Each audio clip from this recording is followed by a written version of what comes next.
Hey there, welcome to Kitchen Khas Season 1, Episode 9. Today we are doing the chicken tikka biryani. Yes, it is one of my family favorites, and I'm going to share some secrets with you on the way.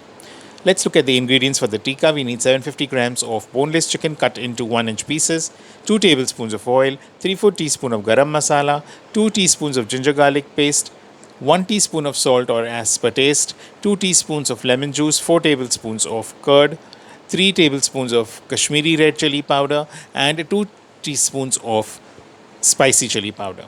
Now, first, we're going to begin with by adding the ginger garlic paste to the chicken, followed by the lemon juice, then the garam masala, the chili powder. Yes, it looks a lot, but it isn't. Believe me, it's really going to taste wonderful.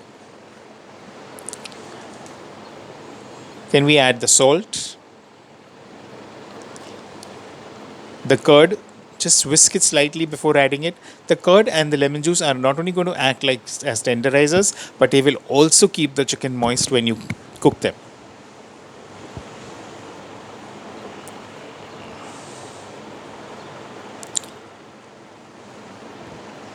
Now, finally, add the 2 tablespoons of oil. Oil will act as a carrier and it will allow all the spices to penetrate into the chicken. Massage the chicken well with the spice mix. Ensure that every piece is covered well with the marinade. Once it is done, you need to let it rest in a cool place for at least 1 hour.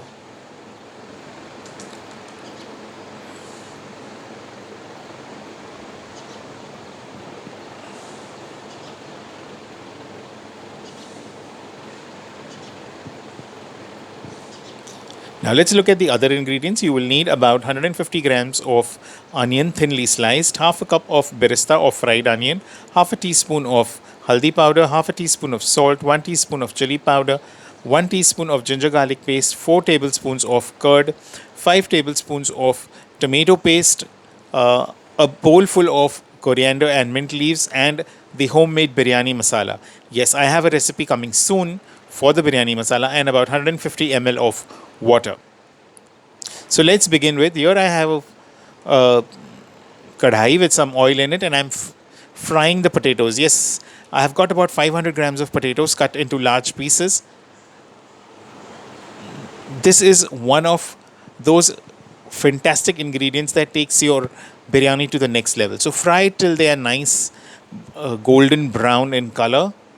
We don't want to burn them, so they will not be fully cooked, but it's good because you will cook them finally when you cook the gravy.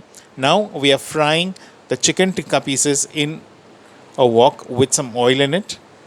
Now you can either do it like this, the way I'm doing it, which I find very easy and convenient to do, or else you could do is you could use the grill pan and fry individually the pieces and remove it. And the marinade which is left over, we will use in making the gravy. Now, this chicken is not going to take very long to cook because it is boneless, plus, it has been marinating with lime and curd for at least an hour. So, just ensure that the masala gets cooked, the chicken gets cooked. This should take anything between 7 to 8 minutes. Once it is fried, you can keep it separately in the bowl. Now, you see how tasty the chicken tikka pieces look.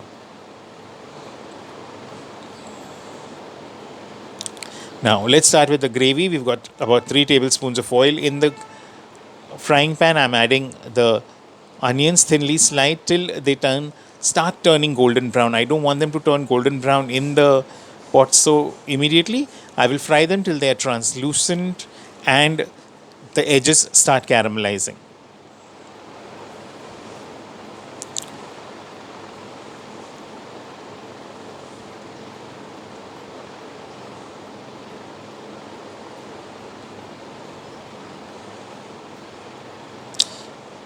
Now we are adding the 1 teaspoon of ginger garlic paste. Again, you need to cook this for 30 seconds to a minute so that the raw smell of the ginger garlic goes and it adds flavor to the onions.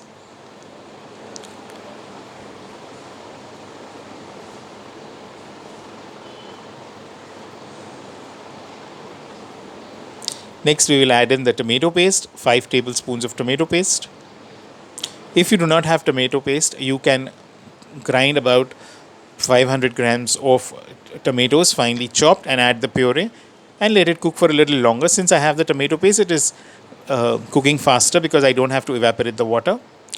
Next, we will add little water so that the tomato paste does not burn. If you are using the puree, then you may need to let it cook for some more time till the water in the tomato puree has reduced considerably. Now we will add the partially cooked fried potatoes. Now this is where you will see that the potatoes that seemed raw will get cooked very well as they will cook when we give dum to the biryani.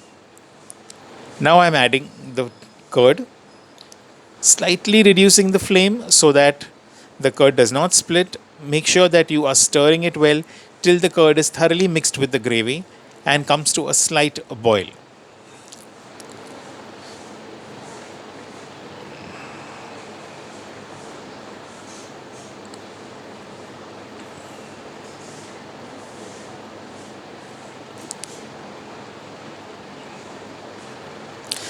Now, once you see that the gravy has just started getting a boil, we will add the other spices. That's the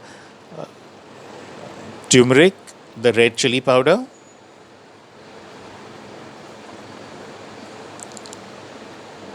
the salt, and mix it well.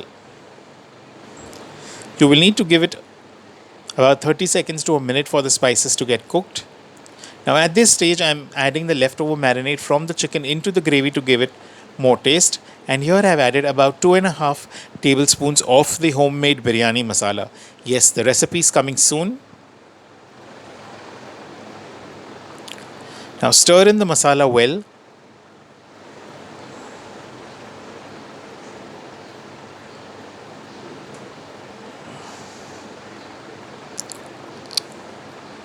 Now we will add the birista to the gravy.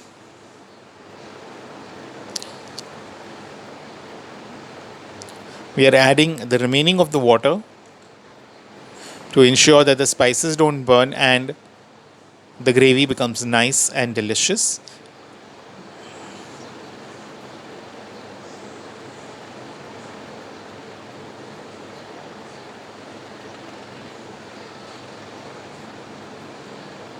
Now I've added the chopped coriander and mint, almost 3/4 of it.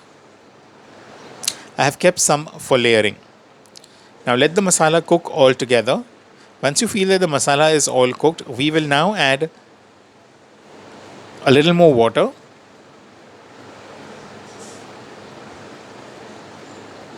And finally, the tikka pieces.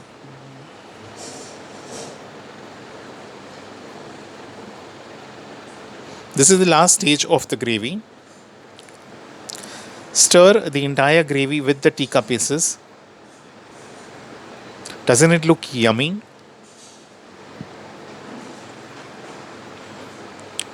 Now we are going to start layering the rice. Yes, here I have about half a kilo of rice that I had soaked and boiled with the spices.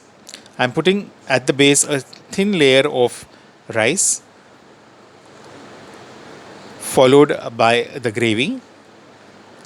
Just layer the gravy evenly so that the potatoes and the chicken pieces are well distributed.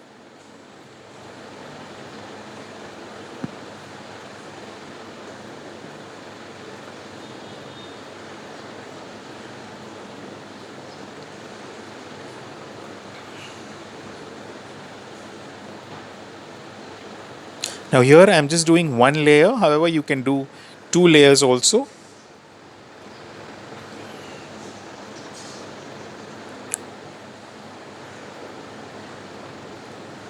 Now I have all the gravy placed in the pot. I'm going to add a few leaves of coriander and mint,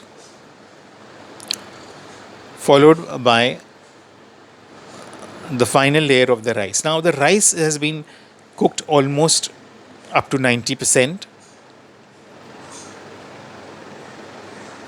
So the remaining 10% of the rice will get cooked when we leave it for the dum.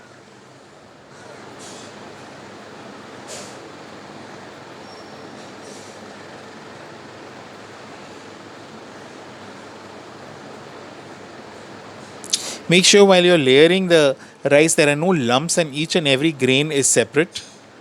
Now add a little bit of saffron milk mixed in milk and the leftover coriander and mint leaves. Just add about a teaspoon of ghee on all the four sides. This ensures that the biryani tastes awesome and very flavorful. Now cover it and let it cook on dum for at least 20 minutes. Serve it with your favorite raita. The biryani is ready to enjoy. Thank you for watching. Please like, share, comment, and subscribe to our channel. We will catch you soon in the next episode. Yes, the biryani masala episode. Thank you.